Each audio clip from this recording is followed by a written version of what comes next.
60 kilogram ഭാരമുള്ള ഒരു വ്യക്തിക്ക് ഭക്ഷണത്തിലൂടെ 50 ഗ്രാം മുതൽ 60 ഗ്രാം വരെ കൊഴുപ്പ് കിട്ടണമെന്നുള്ളതാണ് കണക്കുകൾ പറയുന്നത്.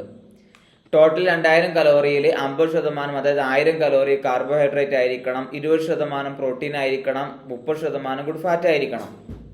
ഓക്കെ, 1 ഗ്രാം കാർബോഹൈഡ്രേറ്റ് എന്നുള്ളത് 4 കലോറിയാണ്, 1 ഗ്രാം പ്രോട്ടീൻ എന്നുള്ളതും 4 കലോറിയാണ്. എന്നാൽ 1 ഗ്രാം ഫാറ്റ് എന്നുള്ളത്, കൊഴുപ്പ് എന്നുള്ളത് 9 കലോറിയാണ്.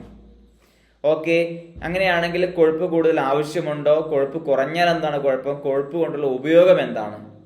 യഥാർത്ഥത്തിൽ വാട്ടർ സോല്യൂബിൾ വൈറ്റമിൻസുകളുണ്ട്, ഫാറ്റ് സോല്യൂബിൾ വൈറ്റമിൻസുകളുണ്ട്. അതായത് കൊഴുപ്പ് ലയിക്കുന്ന വൈറ്റമിനുകൾ ശരീരത്തിൽ കൃത്യമായിട്ട് സ്വീകരിക്കപ്പെടണമെങ്കിൽ, ഉപയോഗപ്പെടണമെങ്കിൽ നല്ലൊരു ഫാറ്റ് ആവശ്യമാണ്.